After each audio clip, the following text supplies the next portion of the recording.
Hey guys, I'm back. I got Obsidia with me. She's one of my Eastern black rat snakes. Just a normal Eastern black rat snake, no morphs and whatnot.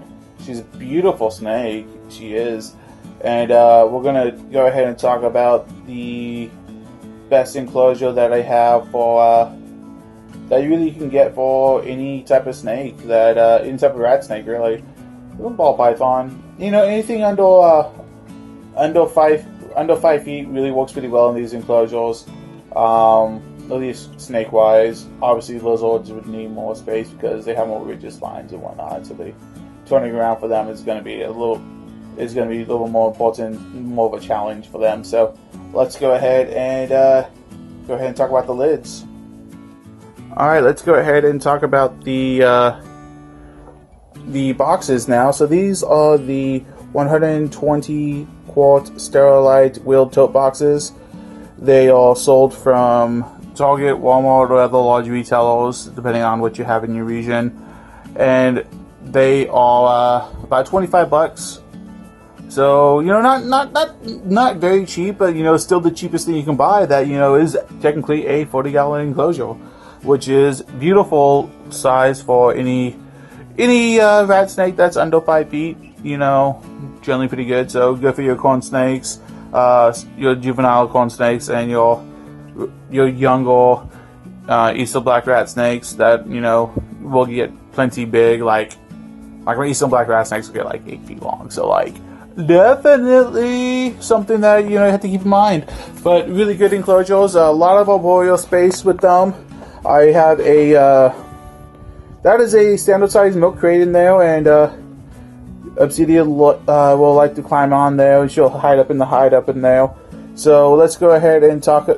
So that's the main features of the top box. You also have in the lid you have these holes that if you go ahead and clamp down the latches.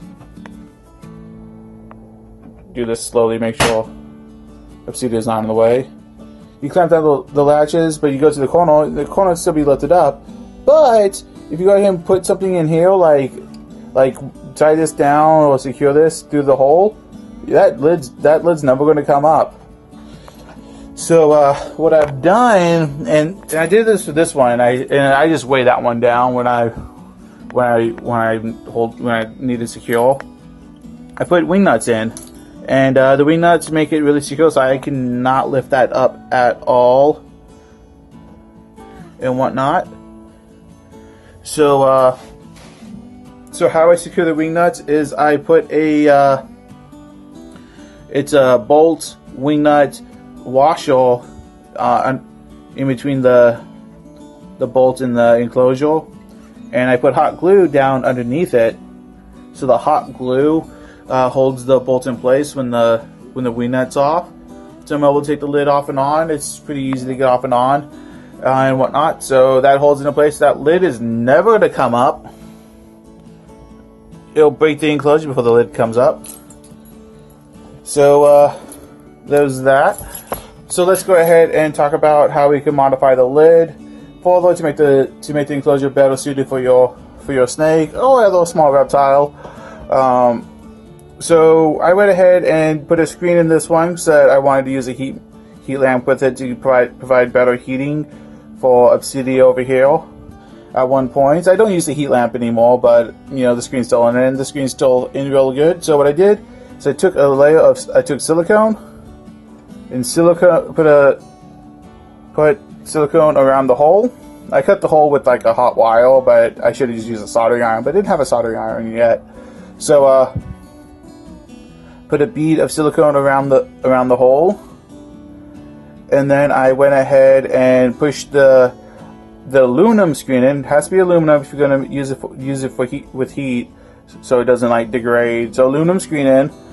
I pushed the screen down with a stick to make sure that the silicone was pushing through the screen, and then I took another line of silicone, put it around it on top of the other silicone, and I took a stick and just walked that in, so the silicone and the screen will really just all one piece, As for these plastic pieces, you don't need to do that. I don't know what I thought I needed to do it, but I didn't need to do it. You can just use silicone and screen, and you'll be good. And let that dry for 24 hours. Rinse it off to get any lingering chemicals off of it, and there you go. You have a great lid for your enclosures. A great screen for your lid. So that's one configuration for the lids. Let's go ahead and talk about the next configuration, and that is going to be turning the lid into more space to put a couple of hides. So this is a 3-inch pipe.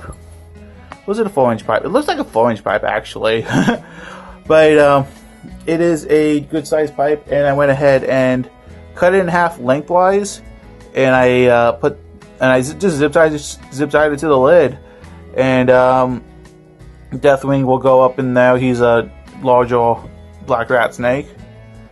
He will go up in there, and he will just chill out. Spend almost most of his time up in the arboreal. I call it the arboreal hides in this enclosure, and he'll just chill up there. He loves it. Right now it's a little bit colder day, so he's down on his heat mat in his main hide, in his big hide, and you can actually see his tail sticking out there, and whatnot. So yeah, these are just the two. Just two configurations, and yeah. So this is a 40-gallon tote box, or 120 quarts tote box. It's called the Sterilite wheeled tote box, and it's a great enclosure. It's tall enough you can use a heat lamp, or you can just use heat mats with it. This one, I have both of these set up with heat mats right now.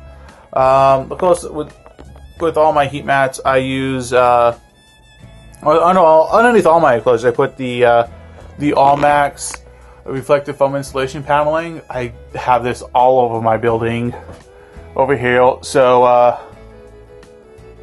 I'm able to so I have extra, and I put it underneath the enclosures to keep the heat in the enclosures a little bit better. It makes the heat mats very efficient.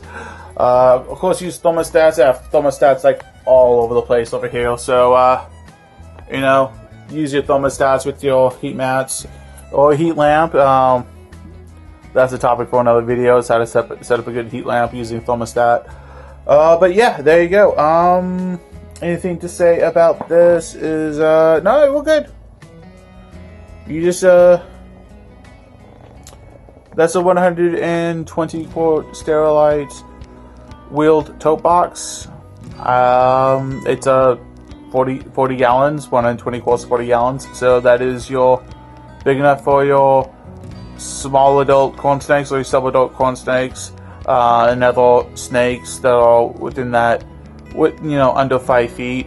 Once they get over 5 feet, you might want to start looking at upgrading them further. But I mean, breeders have kept corn snakes in enclosures for like ever since before 2000. Like, majority of corn snakes were kept in enclosures like that size, and that was it. That breeders were kept in. So yeah. And thanks for watching. Yeah, this is just the cheapest, really the cheapest enclosure you can get. Modifications are pretty easy, and whatnot. So yeah, thanks for watching. Like, subscribe, check me out on Patreon.